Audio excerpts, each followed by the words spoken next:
This is the OSEE GoStream Duet.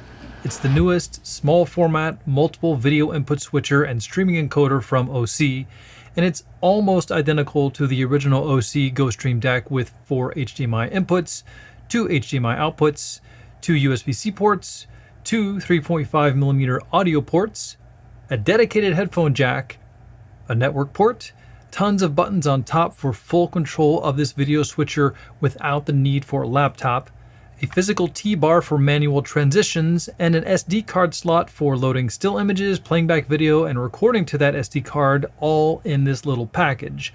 But the Duet has a little something else up its sleeve, and that's 4 SDI inputs on the side, giving this tiny video switcher a big advantage in terms of overall I/O and keeping your footprint small by removing much of the need to have multiple external SDI to HDMI converters if you need to ingest a mix of HDMI and SDI signals. Just keep in mind that it's either or. You can use the HDMI or the SDI input for any of the 4 individual inputs at a time. So for example, you can still use the HDMI input for input 1, but use the SDI input for inputs 2 and 3, and the HDMI input maybe for input 4, or any mix of those as you need. So you don't get 8 active inputs just by the addition of the 4 SDI ports on the side.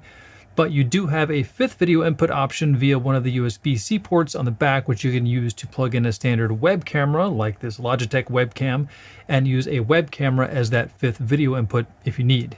It can receive NDI-HX signals as a video input on the aux from your local network. If you don't want to use that second USB slot for a web camera, you can always use it for an external USB-C solid-state drive to go in the rear and record to or play back files from. You can use USB slot number 1 on the back to ingest video into your computer. It has 3 built-in streaming encoders, and you can stream directly from the switcher, and you can get everything set up and running and change all of the settings with the buttons on the Duet and with the on-screen menu built into the GoStream Duet without having to hook up a laptop at all, just to get everything set up and running.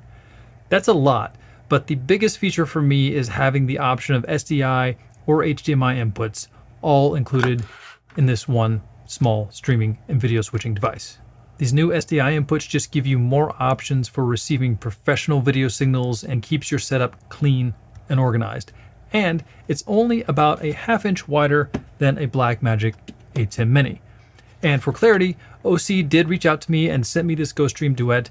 I agreed to make a video about it. No money changed hands, but I do get to keep the switcher. So I'm not going to go into every setting and option on the GoStream Duet because it's a pretty fully functioning video switcher, and there are a lot of options and settings and a lot of other videos out there that go deep into those menus. But I will give a general overview of the features and what to me makes this switcher possibly better than some of the competition, and a few things that I don't like that maybe could be better or just work differently than other switchers in this category, or in some cases maybe not as good as some of those other brands and models. And if you're at all video centric and already use video switchers, then you'll be able to dig into the menus and find what you need quickly. So I'll expect you to have some aptitude of operating this type of equipment. But basically the GoStream Duet is obviously a very small form factor video switcher. It can handle up to 1080p 60 maximum on the inputs and the outputs. It has 5 available live video inputs, those 4 HDMI or those new SDI inputs on the side. And again, that 5th input utilizing as an option that USB-C port on the back for ingest of a webcam. And just like OSEE's original GoStream it has 2 HDMI outputs, which is a con of the ATEM Mini line. There's a single HDMI output on these smaller ones. And with the most recent firmware, you can route any of the inputs, the multi-view, preview, or program to either or both of those HDMI outputs. The GoStream series has 2 rows of buttons for selecting your sources. The bottom row is your preview bus, and those light up green when your preview is active, while the top row is your program bus, and of course, those are the standard red. And coming back to that SD card slot on the front, again, you can insert a card and record onto that SD card, or you can record onto an external USB drive connected to that second USB port on the back, but you only get a single recording. It does not record each input individually as a separate file. That's often called ISO recording, which the competing ATEM Mini ISO products will record each input separately, but the GoStream Duet series just records a single signal. But you can set that recording to be your program or any one of the individual inputs or the aux input, or you can record your multi-view if you really wanted to. But just keep in mind that the streaming and USB feeds are also tied to that same recording bus. So you can't record your multi-view or a single input while outputting program to your live stream or over to your computer via USB. You can load still images and video files onto an SD card or onto a USB-C drive and load the still images into the internal storage of the switcher for static backgrounds, and those images will stay on the switcher even if you take the SD card out. But for playing back video files from that SD card, you'll need to leave the SD card in the switcher. But you can play back those video files from the SD card or again from that attached USB-C drive directly using the buttons on the GoStream Duet right here on the top right, kind of giving you another video source for pre-recorded content with audio without having to use up an input with a laptop. So you could run some entire video productions with just this switcher, depending on your content. The two 3.5mm audio input ports will only accept stereo audio, not balanced audio. You can set the audio inputs to accept a line level input or a mic level input, or even set it to mic plus power, so you can use a small, maybe on-camera microphone that needs a small amount of voltage, like a Rode Video Micro, or even this Movo VXR10, because small microphones like this need a little bit of voltage from inputs on cameras, or from the voltage you can get out of the GoStream Duet on one of those mic inputs when you set it to mic plus power in the software control. It does have some NDI functionality to receive an NDI video feed over your local network, but as of the latest firmware, it will only accept the NDI HX protocol, which is a lower bitrate version of NDI and is somewhat limited to certain cameras that have that codec pre-installed, or you can purchase an NDI HX license for something like your smartphone and use your smartphone as that NDI HX source. Unfortunately, it will not accept standard NDI signals, and utilizing the NDI HX ingest feature will require purchasing an NDI license for the GoStream Duet. All right, I mentioned it has two USB-C ports on the back. The top port, USB 1, is used for connectivity to a computer for use as a USB capture device using the UVC protocol into programs like OBS, vMix, or even just directly to Zoom or Google Meets.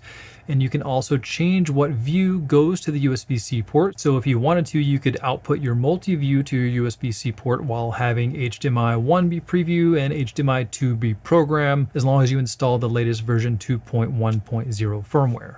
The bottom USB-C port, USB 2, can be used for either the aforementioned USB webcam option or obviously to plug in a hard drive for recording to or playing back files from.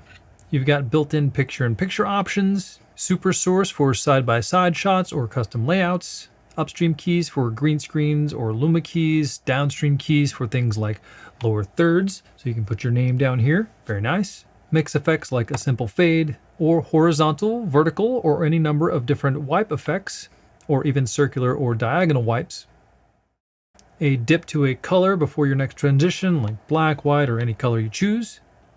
And you can even set your transition to preview only, so you can preview what that will look like when you use it in program. And I find that a great use for this is color matching cameras.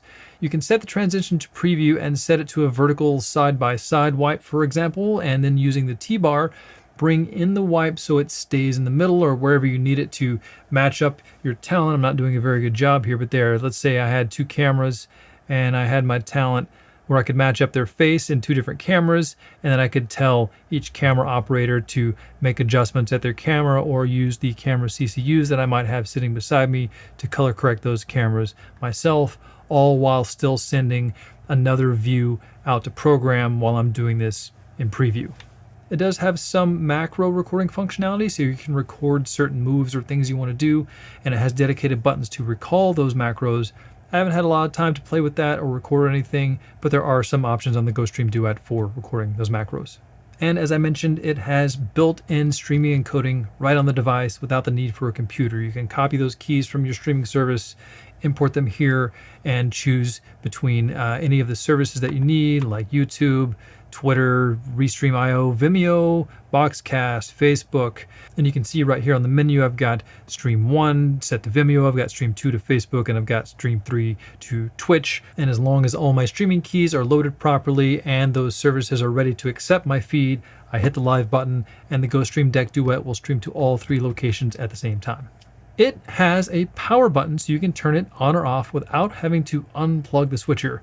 I bring this up because comparing again to Blackmagic switchers do not have power buttons, and it can be unproductive and a little bit unprofessional to always have to unplug or replug in your switcher just to turn it on or off, especially when you just want to save some power and maybe turn it off for the night. So having a power button, I really like. And of course, as you've seen a little bit, it has that built-in on-screen menu using the menu button on the GoStream Deck and the knob just above that button. And the on-screen menu only comes up on whichever output you have your multi-view on, so that's good. It means the on-screen menu will never come up over your preview or program main feeds. Again, comparing to Blackmagic, with Blackmagic equipment, you often have to plug those switchers into a computer or set them up on a network just to change certain settings or access certain things that they don't have a button for on the switcher. But they recently came out with their own dedicated software control app for Windows or Mac that has the same functionality you get with the on-screen menu, so you could also just use a laptop for control if you wanted. And I really like having a software option on a computer, and I'm glad that they finally came out with one because that on-screen menu only comes up over the multi-view video bus. So if you have both of your HDMI outputs set to maybe preview and program respectively, and then you want to access the menu, you won't see the menu on HDMI output 1 or 2. I made this mistake and I couldn't see or access the menu, but luckily I had already installed the software control and I was able to send multi-view over to my computer so I could then see the on-screen menu in OBS and get everything back to where I need it to. So just be careful about that. And if you've noticed at all, that on-screen menu does cover up your input 4 and the lower right side of the multi-view, which is set to the audio mixer. So anytime you've got that on-screen menu going, you're covering that up. So it is something to note. You can always put number 4 in preview right there. That is my computer screen in case you have the menu up and you can't see it, but not always ideal, but I still just really like having that on-screen menu at my fingertips at any time. And there is an available plugin module for BitFocus Companion so that you can control the GoStream Duet with an Elgato Stream Deck.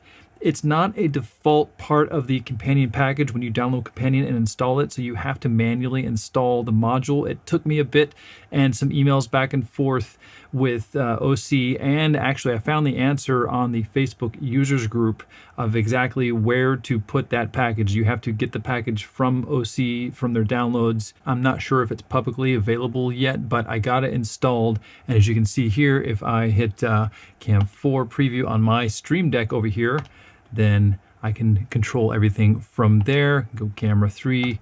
Haven't tested everything, but it is an option that you can get installed and control everything from an Elgato Stream Deck. So again, that's a lot, and that's the general overview. And if you want to stick around, I wanted to touch on a few details as I've been using the Duet and testing it a lot here in my home office.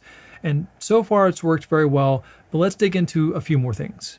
You can't see at a glance which audio channels are on. You have to first press the channel you want to view to see if that audio channel is on or off. And once you select the channel, the AFV and the on button and the control knob are then controlling that audio input channel. So mic 1 here is on, and the control knob will control the after fader level. To see which other channels are on, you have to actually select that channel, and you can see mic 2 is not on.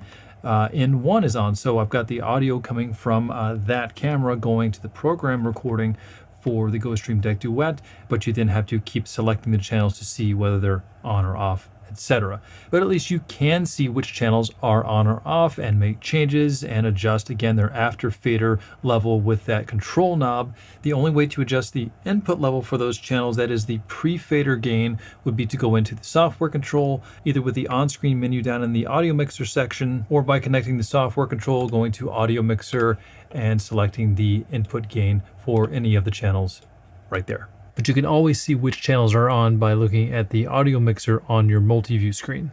And having that dedicated headphone port is great. However, it can be difficult to get the proper volume in just your headphones because there is no dedicated headphone volume knob for just that headphone port.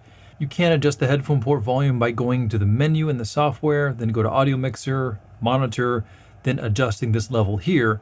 However, this level adjustment in the software will also affect the embedded audio level going to both your multi-view and or your preview outputs. But luckily it does not affect the program audio. So if you have your HDMI 1, say, set to program, then changing that monitor level in the software will not affect the embedded audio going to, again, anywhere you have that program audio sent, be it the USB port or one of the HDMI ports. So a bit quirky, a dedicated headphone volume knob, or at the very least a dedicated headphone level in the menu would have been a lot better, especially depending on which headphones you use, the impedance of those headphones, which will determine how much level you need to send to them from any headphone jack. And if you're listening closely to the audio in this, I've tried not to do a lot of processing because I want you to hear the fans a little bit. I've got them set to auto. They are a little louder than normal, so in quiet environments, you may want to have them a little bit further away from your microphone. In live event environments, you're probably not going to hear the fan noise when you're in a bigger room with a crowd of people, but the fans on this are definitely louder than something like the Blackmagic 810 mini models. I've never heard the fan on these. I'm definitely hearing the fan right now. You can probably hear it in the recording a little bit. It's there, so be aware of it. The inputs will not recognize any 4K signals at all, nor can it send out 4K on the outputs. And it will not downscale a 4K signal either. So if you're sending a 4K signal from something like your camera, the switcher just won't even see it. It will just be black until you change your camera or other video source to output 1080p maximum at 60 Hertz or 60 frames per second or less. However, each video input does have a frame rate converter built in. This is often called a scaler, so you can have different frame rates from your cameras or other sources coming in, and the switcher will just accept those different frame rates and convert them to the frame rate that you set in the switcher. So I can send any of those frame rates into the switcher at the same time as long as they're 1080p maximum. I can send that one at 23.98, I can send that one at 29.97, and I can send the overhead shot at an even 30p if the camera will do that. And actually, if you look here on my input 4, that is a feed directly from my laptop, and that is actually feeding in at 60 Hertz or 60 frames per second. And if I put that in program, you can see here, if we go down to my displays, that if I pick the GoStream deck as my output, you can see 60 Hertz, which equals 60 frames per second. So again, the switcher is converting that because I have the output of my switcher, the master output, set to 1080p 30 right there. So the recording that I'm getting on the switcher is 1080p 30, converting from 23.98, and 60 frames per second with my computer and any other frame rates that I might be feeding into it. You can set what each input will see, either the HDMI signal or the SDI signal, and you can do that independently on every input. So input 1 can be HDMI, while input 2 is SDI, and on down the line to 3 and 4. And by default, if we go to the menu here, scroll down to the source selection, we can see that they're all set to SDI right now, which means they're going to see that first. So if you have an active signal coming into the SDI port, it will override the HDMI signal. Or you could always just tell input 2 to look at the HDMI all the time by setting that here in the menu. But by default, each input is looking at the SDI first, which is kind of like an automatic source selection. So if I disconnect my camera 2 here, that camera goes away, and you can see in my preview, input 1 is that camera. But since here in the menu, input 1 is set to SDI, and there's an active camera signal coming down this SDI line, if I plug that in, input 1 will then recognize that instead of the HDMI input. So I could change that in the menu if I wanted to. I could just say, you know what, in 1, even though I've got an SDI signal, I want it to look at HDMI, and now we're back to HDMI. So I usually leave those to SDI, knowing that if I have an active SDI signal, it's going to use that before the HDMI. Again, knowing that I can always go back into the menu and manually set that to HDMI if I wanted to. And if you are using HDMI, you've got a few more options. You can go HDMI auto, or you can tell it what range of blacks and whites, either legal range or full range, that you're sending from that camera. So you can put HDMI RGB full or HDMI RGB limit, which is legal range. So I usually leave that on SDI, and here in the menu, being able to set each input to what you want it to see means that you could just always have cables plugged into the side and the back, HDMI in the back, obviously SDI on the side. You can just have those cables plugged in, going to maybe a patch bay in the back of like a rack situation if you were to mount this. And that way you could just leave those cables plugged in and go into the menu and just select what you wanted, instead of always having to unplug and replug cables just to have it see one input or the other. So to touch just a little bit on the streaming to those 3 locations, I'm not going to get into this too deeply right now because of the way I'm recording. But you can see here in the on-screen menu, if we scroll down to stream, you've got stream 1, stream 2, and stream 3. And you can enable those, which you would need to do. Enabling it here on the output means that when I hit live, it's going to go to that destination, assuming you've uploaded the right key into the GoStream Duet Duet. So here I've got stream 1 set to Facebook, it's on. I've got stream 2, we can set that to YouTube, and it's currently off, which means if I hit the live button, stream 2 is not going to go anywhere, and stream 3 is currently off as well. That's going to Twitch. But we can enable YouTube as well right here, turn it on. And what we would need to do is go to the streaming platform, the back end, our own logins to Facebook, YouTube, Twitch, wherever it is, copy that streaming key to a text file, put that text file in the right directory on the SD card, put that SD card back in the Duet, and come back here to your stream. And then if the key is in the right location on the SD card, you can then go here and select that there is a YT-1 TXT. That's the key that I got for YouTube the other day. And I've got FB1, that's for Facebook. I got it working the first time that I got a key loaded. So very easy to use, especially if you're familiar with streaming and streaming keys and all that. I think small switchers like these are great for a lot of things, and I'm very happy that within the past 4 to 5 years, things have really gotten as tiny as this switcher, but still with so much functionality and I/O. Having multiple input options built into such a small device can really make for a clean, compact, and streamlined setup, and can eliminate the need for multiple HDMI to SDI converters. And you may actually see one here on my desk because I don't have an SDI camera that I can ingest, so I did have to convert this Sony ZV-1 over to SDI just so I could use the SDI input here to show as an example. But if you already have SDI sources coming to you from camcorders or more professional cameras that have SDI outputs, then you wouldn't need a lot of converters like this sitting behind the switcher, and that would make everything, again, so much tighter and clean. And I think one of the major complaints, definitely a complaint of mine from Blackmagic, is that on these mini models, even on the extreme models, they're either HDMI only or SDI only. None of their mini products have HDMI and SDI, and I think that's where the OSEE GoStream Duet has little switchers like this beat. And being able to control everything without a laptop, even building side-by-side and super source layouts with moving backgrounds and queuing up and being able to preview your downstream keys, your lower thirds, playing back video files, recording, all of that makes for a really compelling little production switcher package, which at the launch of this Duet model, the price is only about $400 US. Now, I have had the unit randomly reboot a few times. It seemed to happen at least once when unplugging and plugging in HDMI cables or the SD card. And once when that happened, the audio mixer on the multi-view screen wasn't showing up correctly and some of the info was missing, but manually rebooting after that did fix the weird visual problem on the multi-view audio mixer. And it's hard to pinpoint anything that specifically caused these issues, and I can't seem to recreate it on purpose. So with any new hardware or firmware, be cautious about the types of events and productions that you deploy this on.